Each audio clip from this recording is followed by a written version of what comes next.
We have been talking a lot of cricket, and of course we've been giving very much an English perspective, given that we're English. But we're going to be speaking now to Paul Dennett, Australian cricket writer, to get a very different perspective. Morning, Paul. Morning, Rich and Patrick. How are you going? Good morning. Great to be here. We're good and delighted that you are here. It's we're excited. I'm sure you are too. Yeah, I'm thrilled. Every Australian sports fan grows up just loving the Ashes, probably in a way that maybe England fans don't, with the focus on football. But we watch it during the middle of the night in winter under the blanket with the hot chocolate, and it's magical right from the start. So to be actually here watching it live is going to be strange. It's strange you're playing in the daytime rather than the middle of the night. Now, there's a slight difference going into this Ashes series because there's been a little bit less niggle. I know the Australian team have gone through their kind of, culture shift and all this kind of jazz. But on a serious note, though, do you get the sense that this Australian team really, really does feel as though they've got a very good chance of retaining the Ashes? I think so, yeah, and certainly amongst a lot of the sports journos, there's a real quiet optimism as well. Hearing Tim Payne in the press conference yesterday, that he gave it the impression of a man very much at ease with himself. He was asked about whether Edgbaston's the most intimidating ground in the world, and he laughed and said that he could think of 15 more intimidating ones than that. So that'll give something for the crowd to go out today. But I think that they do believe that, particularly with James Pattinson, the Australian fast bowler who's coming back after 3 years of injury, that he has been in unbelievable form, and I think he's the real ace in our pack.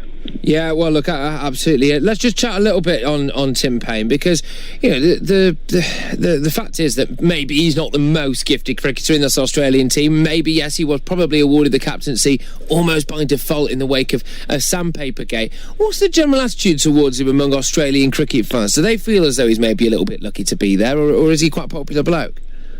I think he is popular. I mean, there certainly is some luck, but he's deserved that luck, because he first was in the Australian side a decade ago, and then he had a horrendous finger injury, and then just as it healed, he got the same injury again. He almost had to give the game away and get a normal job. So he would have been 1,000 to 1 to ever captain the Australian side. So there's a feeling that he's a nice guy, and that when good things happen to nice guys, even if there is a little bit of luck in it, then you can just celebrate that. Oh, absolutely. Fair play to him, and it's his thing as well, isn't it?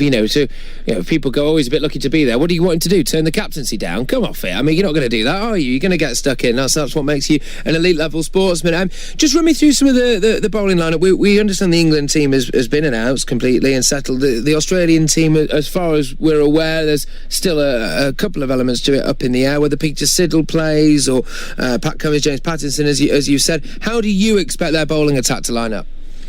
Yeah, unless they've been sort of pulling a Swifty on us, the only thing that's up for debate at the moment is whether it'll be Siddle or Hazlewood. And so if it is Siddle, that will represent a major change for Australia, that they're going to go into a test match without Stark and without Hazlewood. And I think it shows that they are really trying to respect the English conditions, that Australians of my age can remember Terry Alderman bowling 75 miles an hour and taking 80-odd wickets in his 2 tours of England in the 1980s, and that there's a feeling that maybe the out-and-out pace and aggression that we've had in the past has been wrong, and that someone like Siddle, someone of an unfashionable cricketer, but a bit like Murtagh, who got the wickets for Ireland the other week, that he can do a really good job in England. Whether he plays in this match or not, I think that they might be edging towards Hazlewood, but with 5 tests in only 6 weeks, there will be a degree of squad rotation as well.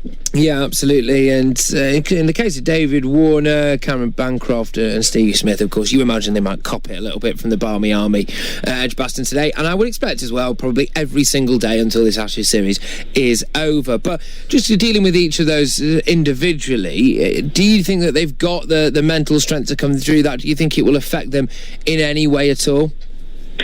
I don't think it'll affect their performance. I think that that they all will be very well prepared. I mean, Smith and Warner have had a taste of it, but I agree with you that this is going to be up another notch, that the Edgbaston crowd, especially if Australia's batting second, if they're batting first and half the ground is empty as everyone's still filing in, won't be so bad. But if Warner and Bancroft are walking out to bat at 4 in the afternoon when everyone's suitably refreshed, then it could be on for young and old. I think that they won't relish it, but it won't bother them. What would bother them, probably a little bit, maybe when they look back on it, is if someone gets 100 and then gets booed at that point. Maybe that's a little bit disappointing. But it'll be water off a duck's back to them. I love the fact as well, apparently, that as part of this changing culture in the Australian cricket team, Tim Payne introduced a pre-match handshake, like kind of football style, soccer style, where, you go online. Apparently Joe Root and Trevor Bayliss weren't told, and they're not that happy about it, and they were asked, like, well, why aren't you happy about it? It's just a basic sportsmanship gesture, and apparently they're like, yeah, well, we just didn't really want to shake their hands before the test, which is maybe says a lot about them, actually. But anyway, what areas of this England team do you think the Aussies are going to look to exploit with the bat and with the ball? Oh, I think that there's no secret that the top order of England has been a concern, and that with Denley and Burns, that they don't, on the face of it, inspire as much fear as England players of yesteryear. But then with the ball, I don't think there's much that Australia can exploit in terms of, I think the English bowling attack is first class, and I mean, I'm looking out the window now that the skies are overcast. It's kind of every Australian batsman's nightmare of facing Anderson and Broad and Wokes in these sorts of conditions. So it'll be up to Australia to be able to eke out a tough 220 in some of these conditions, rather than getting bowled out for 80 as they have done in the past. Yeah, and do you think that the Australians will be pleased that Jofra Archer isn't in this side? Well, I think you're always going to be pleased when a bowler who can bowl at that pace isn't going to be in the side. I mean, Alex Carey getting smashed in the helmet in the World Cup, catching it before it hit the stumps. You would be lying if you didn't say that sort of bowling is something that gives you pause. But I think, much like Mitchell Starc, even though he's not playing here, there's every expectation that he will have a significant role to play as the Test matches progress. Absolutely, and just on that, because there's the new Jofra Archer rule, also known as the new concussion rule, isn't there? Where if you get hit on the head and you obviously look like you are suffering from concussion, you can get subbed off, basically, and so a like-for-like player can come on. What do you make of this new rule? It's one that I think strikes most cricket fans initially as strange, because it just goes against 150 years of history. But I think that the sports governing bodies have realised that if they don't do this, they're going to be up for legal suits in the future. Yeah. We've had in Australian rugby league circles lots of players having played on with concussions, and then the problems are starting to occur in later life. You'd hate for a player to bat on with a concussion and then 20 years later have something happen and take legal action against them. So it's the right thing to do. Absolutely, and just on the slow over rate front as well, is something that's plagued Test cricket for quite a while. Do you expect us to get the full 90 overs in today, do you reckon? Probably not. It's something that plagues me and bothers me enormously. What I'd love to do is, instead of having punishments for them bowling slowly, give them a reward for bowling quickly. If you, every over above 90, you give them £1,000 each, we'd suddenly have 120 overs in the day again. Yeah, good shout, actually. You should be a policy advisor. We've got a new government over here. Have you thought about maybe getting involved and helping out with some outside the box thinking? I think that we could do with a bit more Paul Dennett over here. I think that's for sure. Anyway, look, just give it the overall take on these wild speculative opinions that we love so much here on Love Sport Radio. What do you reckon the overall result in this Ashes series is going to be, Paul?